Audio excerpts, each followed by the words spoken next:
Hey, what's up everybody, and what's up to you, J-Dub? This is a response to a video that J-Dub did yesterday. We talked about a few topics. One of the topics J-Dub talked about was the Lawler-Miz match at Elimination Chamber. Now, J-Dub said he has nothing against Jerry Lawler. That's good. That's good, because I have nothing against Jerry Lawler either. In fact, I was at ringside, second row ringside, at New Year's Revolution. I think it was 2007, and I was this close to him. So, and I could hear him and JR commentating. So there you go. But anyway, here's the situation. Jada, the reason I believe that WWE is putting Lawler in this match with Miz at Elimination Chamber isn't because they don't want to push a younger athlete, like a Ted DiBiase or John Morrison. It's not because of that. It's because they already have plans for Lawler to be part of WrestleMania. Now, obviously, Lawler's not going to be part of WrestleMania as WWE Champion. We already know that. But what they got planned for Lawler is for him to wrestle at WrestleMania, to compete, to participate in WrestleMania in a match against Michael Cole. Now, it's not going to be a one-on-one match, obviously, and if it is, it's got to be some kind of gimmick match, right? But anyway, that's the plan. And they've had this plan for months. You see, unlike the other big shows, if you will, quote a phrase, unlike the other three big pay-per-views like Rumble and SummerSlam and Survivor Series, as well as the little miniature pay-per-views, which I like to call them, like say Elimination Chamber, I guess you could call them gimmick pay-per-views, miniature pay-per-views, whatever. But unlike those, the match planning for WrestleMania is takes place months before. The match planning for say something like Royal Rumble, Survivor Series, and SummerSlam, that's almost sort of in the same category as the gimmick pay-per-views. Like Elimination Chamber, like Extreme Rules, like Money in the Bank, like excuse me, like Judgment Day or something like that. It's like TLC. Basically these are just gimmick. Basically the match planning for those pay-per-views, and like I said, the Rumble, SummerSlam, and Survivor Series, those are sort of like a month, maybe weeks planned, advanced planment. They kind of plan weeks, if not a month ahead of time of what they want, of what kind of matches they want in those events. But when it comes to WrestleMania, they do this months before. This is basically this is the Super Bowl. This is the the World Series, the NBA Finals, the Academy Awards, the Oscars, the Grammys. This is the show for them. So when you come out and you complain about the fact that Jerry Lawler's in the main event at an Elimination Chamber against The Miz for the title, you know what? You go ahead and complain. Go ahead and complain, because you have a right to that. But again, you can say whatever you want to call it. You can call it a filler match, whatever. Here's the thing. It's to build on the Michael Cole Lawler feud that's going to culminate at WrestleMania. That's what they're doing. Now that may sound ridiculous to you. That may sound like it's a stupid idea, but you know what? That's exactly why this is happening. I mean, do you think, honestly, they're going to not have this match and not probably have Michael Cole get involved somehow? Of course they are. Of course they're going to have Michael Cole get involved. You know why? Because Michael Cole is being described as many fans, including yourself, J-Dub. I know you've said this. I know you have. Maybe I'm wrong. But I know people I don't know if you've said it. I don't know who else has said it. But many have described Michael Cole as a fanboy, as a man lover of the Miz. But again, this is why this match is happening. And you know, for you to complain,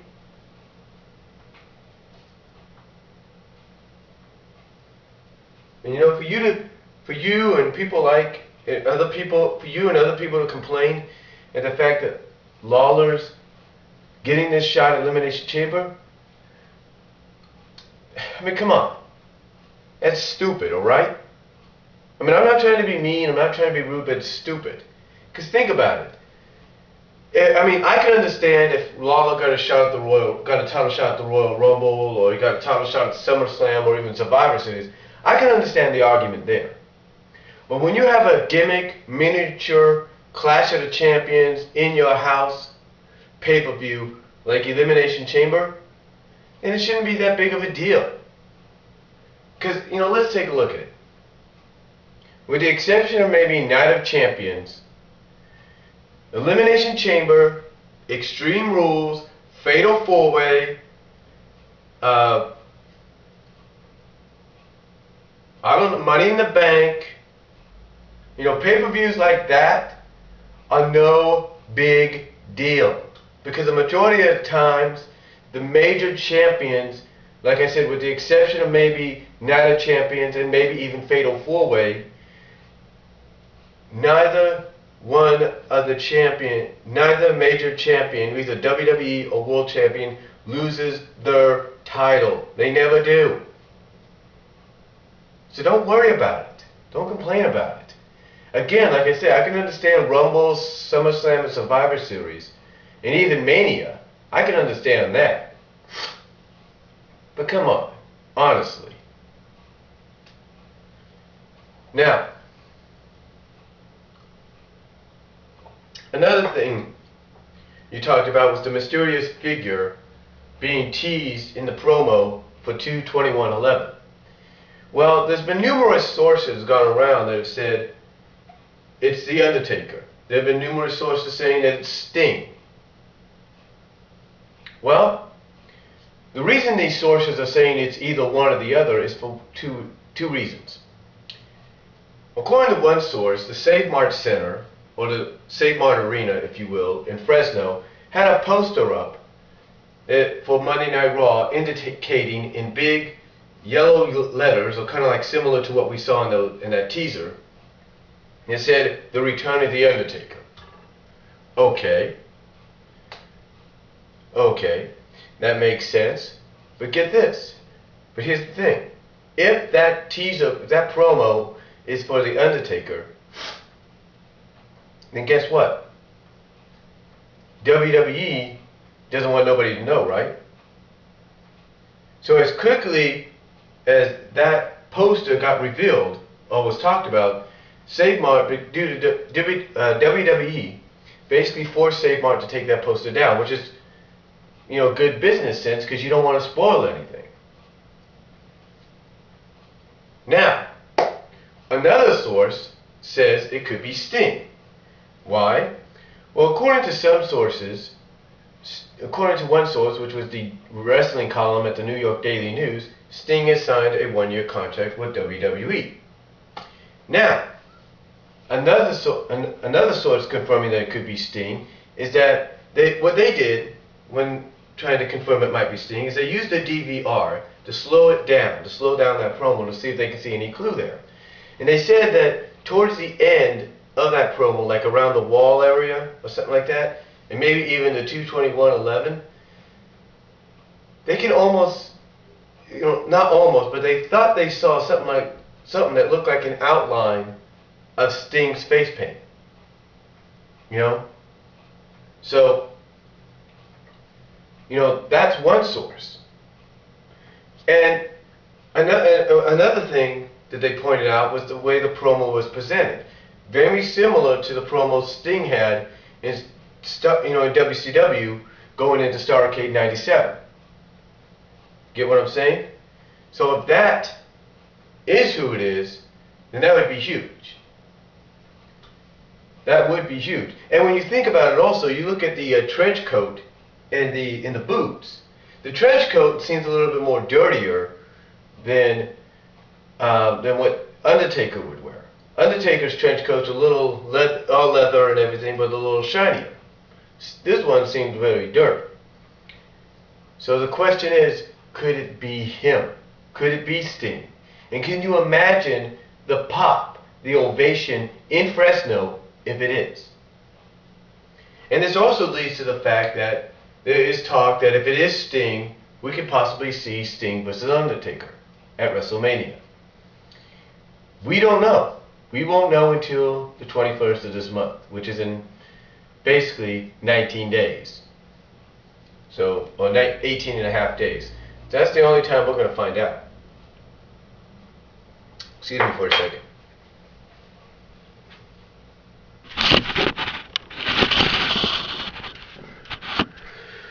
Okay, I've got about 3 more minutes or something like that. Now, another thing you talked about is the possible WrestleMania matches. Well, I can definitely tell you that 2 are locked in. Alberto Del Rio and Edge. Now, I know they're doing everything in their power over on SmackDown to make it look like Edge is going to lose the title to Dolph Ziggler. I mean, you know, they tried last night with Edge in a mixed tag. From what I read in the spoilers, they're going to try again next week with Vicky as the special referee.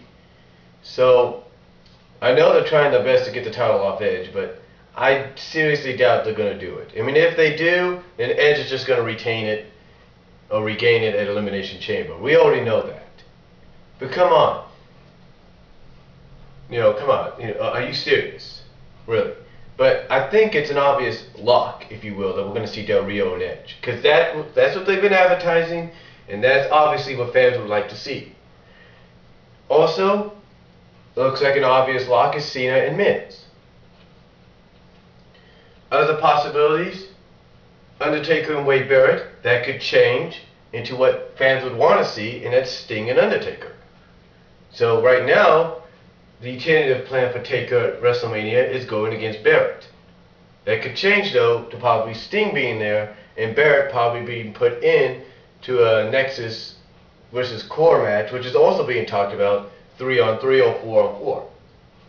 That's another WrestleMania match that's being talked about, Nexus versus Core, either 3-on-3 or possibly if Wade Barrett gets bumped out because of Sting, probably 4-on-4. Then the other tentative match planned out is Triple H versus Sheamus, which would be a rematch from WrestleMania last year. That might be another one. That might be like, say, a battle for the title of King of Kings. And then the other one they got planned, believe it or not, like I said earlier, is Lawler and Michael Cole.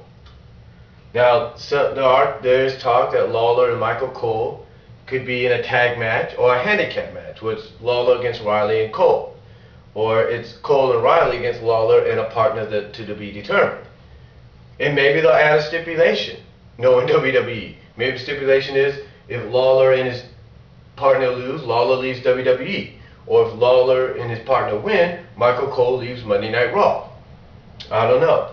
But those are the matches that are tentatively being planned and are being planned out and possibly being finalized for WrestleMania. So far, like I said, the only exception, the only unconfirmed one, possibly, is Undertaker's status. Whether it's going to be Barrett or Sting. If it's Sting, then the Nexus Core match is going to be 4-on-4. If it's Barrett, then the Nexus Core match is going to be 3-on-3. So, obviously, you know, it sounds like right now it's turning out to be a good card for WrestleMania, but we'll see what happens. But this is just my response to you, J-Dub. Tell me what you think. Respond back if you want to. And anybody else wants to respond, go ahead, and I'll talk to you later.